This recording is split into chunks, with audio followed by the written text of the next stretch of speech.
ఇంతటి సంక్షేమ కార్యక్రమాలు పేదవారి కోసం, ముఖ్యంగా బడుగు బలహీన వర్గాలు, ఎస్సీ ఎస్టీ బీసీ మైనారిటీ వర్గాలే కాకుండా అన్ని మిగతా పేద వర్గాలు కానీ మైసార వర్గాలు కానీ ఇంతటి అండగా ఇంతటి సపోర్ట్గా నిలబడిన వ్యక్తి జగన్మోహన్ రెడ్డి గారు. కాబట్టి మేమందరం కూడా కోర్టు మీద ఒకటే పెద్దలందరూ చాలా మంది చెప్పారు అనే విషయాలు నాకు రిపీట్ చేయదలుచుకోలేదు. నేను నిజంగా ఈ పథకాలు మళ్ళీ కొనసాగాలంటే జగన్మోహన్ రెడ్డి గారు ఖచ్చితంగా మళ్ళీ ముఖ్యమంత్రి అవ్వాలి. నాకు తెలిసి చంద్రబాబు గారి దగ్గర నేను 9.5 ఏళ్ళు ఎంపీగా పనిచేశారు. ఆయన మాట మీద నిలబడే వ్యక్తి కాదు.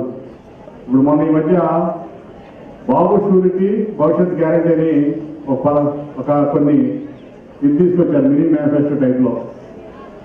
నాకు తెలిసినంత వరకు బాబు షూరిటీ ఓన్లీ ఆయన కొడుకు మాత్రమే గ్యారెంటీ, ఇంకెవరికే లేదు. ఆయన కొడుకు ఇస్తాడు గ్యారెంటీ, గెలిచి గ్యారెంటీ కానీ ఆయన ప్రయత్నం అంతా కొడుకు వస్తాయి, పరిమాణాలు కొడుకు వస్తాయి.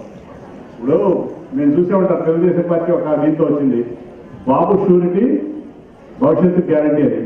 కానీ బాబు షూరిటీ ఎలా ఆయన పరిమాణాల కొడుకు మాత్రమే, ఇంకొకరికి కూడా షూరిటీ ఉండడం గ్యారెంటీ ఉండదు, దానికి డౌటే లేదు.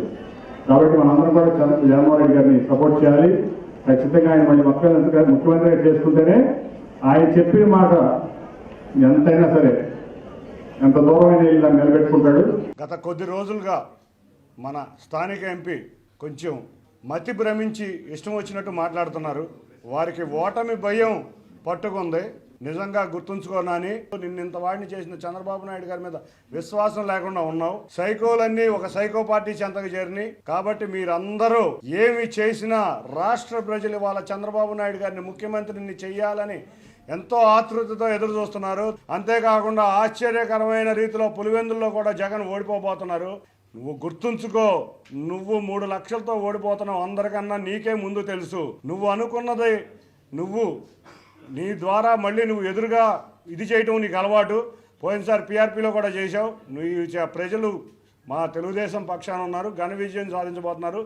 7 నియోజకవర్గాల్లో ఇవాళ ప్రజలు తెలుగుదేశాన్ని జనసేన అభ్యర్థుల్ని ఎన్టీఆర్ జిల్లాలో గెలిపించబోతున్నారు. నీకు ప్రజాకోటలో తప్పక శాస్తి జరుగుతుంది. ఇక ప్రజా జీవితంలో నువ్వు మిగలవని గట్టిగా హెచ్చరిస్తున్నాను. Thank you. అతను అవినాష్ అనుచరుడు. మొన్నే చెప్పా, తెలుసు. మా నాయకులందరూ ఇతని మీద ఇష్టం లేకపోయినా కూడా మా గౌరవ ఎంపీగా గౌరవించారు. అక్కడికి వెళ్ళినాక అవినాష్ వెనకమాల లేకపోతే ఇన్ఛార్జ్ ఎవరుంటే వాళ్ళ వెనకమాల తిరగడం తప్పితే ఇతనికి అసలు ఏమీ లేదు. ఇతనికి టికెట్ కూడా ఇస్తారని మాకైతే నమ్మకం లేదు. మొన్న జగన్ యొక్క చర్యలు చూస్తే ఇతని టికెట్ వచ్చే పరిస్థితి కూడా లేదు. అదే చెప్తున్నా, ప్రజా జీవితంలో ఇతను కనపడ్డు, ఇతనికి మతి భ్రమించింది, ఇతనికి పిచ్చెక్కి మాట్లాడుతున్నాడని నేను చెప్తున్నాను. తెలుగుదేశం జనసేన ఎవరెక్కడ నుంచోవాలనేది మా నాయకులు ఇద్దరు, పవన్ కళ్యాణ్ గారు, చంద్రబాబు నాయుడు గారు ఒక డెసిషన్కి వచ్చారు. వారు త్వరలో అనౌన్స్ చేయబోతున్నారు. అంతేకాకుండా ఉమ్మడి మేనిఫెస్టో కూడా అరేంజ్ చేయబోతున్నారు. మేమందరం ఎవరిని అనౌన్స్ చేసినా కూడా కలిసికట్టుగా ఉండే 7 అసెంబ్లీ నియోజకవర్గాల్లో అభ్యర్థిని తప్పకుండా గెలిపించుకుంటాం.